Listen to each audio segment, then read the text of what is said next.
কি অবস্থা সবার? আশা করি সবাই ভালো আছেন। আজকে আমি ট্রেড করতে বসছি। চিন্তা করলাম যে আপনাদের সাথে আমি কয়েকটা ট্রেড করি। মানে আপনাদেরকে দেখাই যে আসলে আমি কোন লজিকে কিভাবে ট্রেড করি। আচ্ছা, প্রথমে আমরা একটা চার্ট সিলেক্ট করি যেখানে আমরা ট্রেড করব এবং ওই চার্টটাকে রিড করব কিভাবে ট্রেড করা যায়। ওকে? অবশ্যই আমাদেরকে ট্রেড করতে হলে প্রথমে চার্ট সিলেক্ট করতে হবে। চার্ট যদি সিলেক্টেবল না হয় সেক্ষেত্রে আমি কোনোভাবে ওখান থেকে প্রফিট নিয়ে আসতে পারবো না।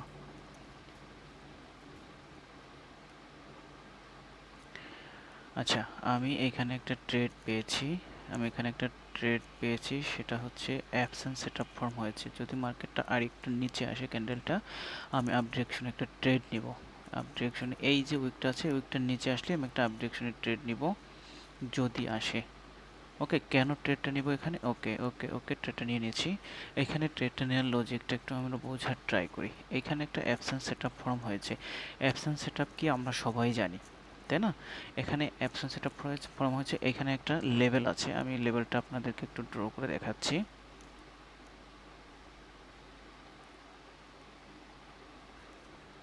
এই যে এটা হচ্ছে একটা জোন, এটা একটা জোন। নর্মালি এই জোনে মার্কেট যখন আসবে এখান থেকে একটা রিভার্সাল আসার কথা, I mean red colour candle আসার কথা, যেহেতু এটা একটা কালার সেন্স লেভেল। ওকে, আচ্ছা, যেহেতু এই কালার সেন্স লেভেল থেকে একটা রেড কালার ক্যান্ডেল আসেনি, প্রথম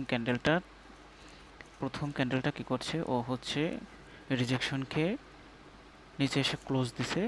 পরের ক্যান্ডেলটা রেড হওয়ার কথা, বাট রেড হয়নি, এইটাও জোনের ভিতরে ক্লোজ দিয়েছে, আই মিন অ্যাবসেন্স সেটআপ হয়েছে। অ্যাবসেন্স মানে কি, যেখানে যার থাকার কথা সেখানে সে নেই। এখানে সেলার্সদের আর আসার কথা, বাট সেলার্সরা আসেনি।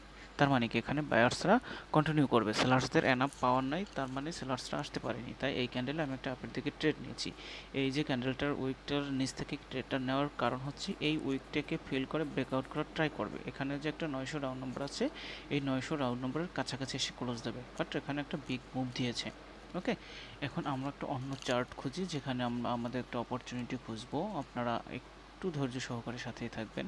হয়তোবা ভিডিওটা একটু লং হতে পারে, বাট ধৈর্য সহকারে দেখলে আমরা অনেক কিছুই বুঝতে পারবো, অনেক কিছুই শিখতে পারবো। ট্রেডিং ইজি ভাই, আমরা যদি ইজিভাবে নেই বা আমরা যদি কঠিন মনে না করি, আমাদের মেন্টর যদি আমাদেরকে ট্রেডিংটাকে ইজিভাবে আমাদেরকে শেখায়, তাহলে ট্রেডিংটা ইজি মনে হবে। বিগিনার অবস্থায় আমার কাছে ট্রেডিং অনেক কঠিন মনে হতে পারে, বাট আপনার মেন্টর যদি আপনাকে সহজভাবে বুঝায়, ট্রেডিং একদম সহজ। ওকে, আচ্ছা, এই ক্যান্ডেলটা যদি একটা পাওয়ার ক্যান্ডেল মেক করে, তাহলে আমরা পরবর্তী ক্যান্ডেলটা আপের দিকে ট্রেড নেব। ওকে, আমরা একটু 5 সেকেন্ডে গিয়ে দেখি এখানে কি হতে আছে। ওকে, 5 সেকেন্ডে আমরা কনফার্মেশন পেয়ে গিয়েছি পরবর্তী ক্যান্ডেল আপে যাবে কিনা।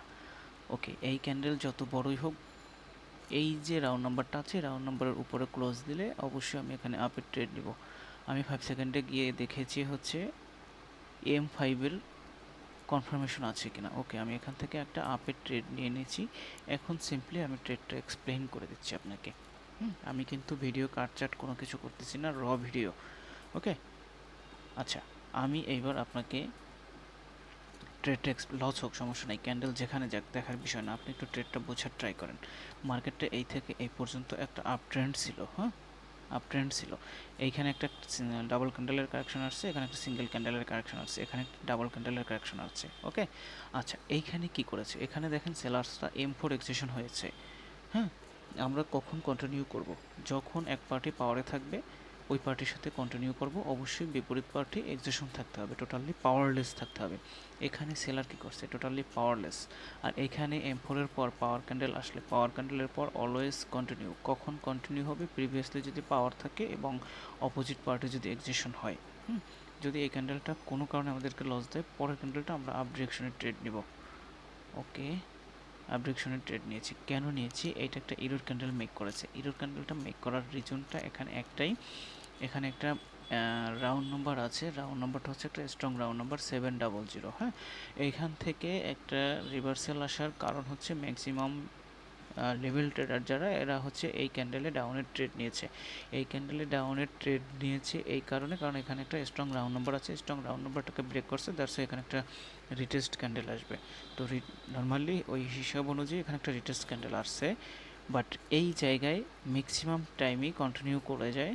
যারা লেভেল ট্রেডার তাদেরকে হচ্ছে লস করে দেয়। এখানে রিভার্সাল আসার রিজন হচ্ছে একটাই, এখানে যে একটা রাউন্ড নাম্বার ছিল এই রাউন্ড নাম্বারটার কারণে। কারণ লেভেল ট্রেডারদেরকে যদি আপনার প্রফিট না দেয় তাহলে তো লেভেল ট্রেডাররা ওরা হচ্ছে ওই লজিকে ট্রেড করবে না, কারণ ওরা মনে করবে যে ওদের লজিক কাজ করে না মার্কেটে, ওরা ট্রেডিং থেকে সরে যাবে। ট্রেডিং থেকে সরে গেলে একটা পার্সন, একটা মেম্বার যদি ট্রেডিং থেকে সরে যায়, লস ব্রোকারের, তো ব্রোকার কখনোই চাইবে না যে ওর একটা মেম্বার ও হারাক। হ্যাঁ, তো লেভেল ট্রেডাররা এখানে হচ্ছে প্রফিট করছে, পাওয়ার কনসেপ্টে যারা এখানে ট্রেড করছে এরা হচ্ছে লস করছে। হ্যাঁ, তো নর্মালি এখানে এই যে পাওয়ার ক্যান্ডেলের পরে এই ক্যান্ডেল গ্রিন হওয়ার কথা, বাট আনফর্চুনেটলি এটা লস হয়েছে। কেন লস হয়েছে সেই রিজনটাও আমি আপনাকে বলে দিয়েছি। ওকে, আমরা এইবার হচ্ছে অন্য একটা চার্ট দেখব। আমরা আপনার কথা বলতে বলতে দুইটা ট্রেড নিয়েছি, আমাদের দুইটা ট্রেডই প্রফিট হয়েছে আলহামদুলিল্লাহ।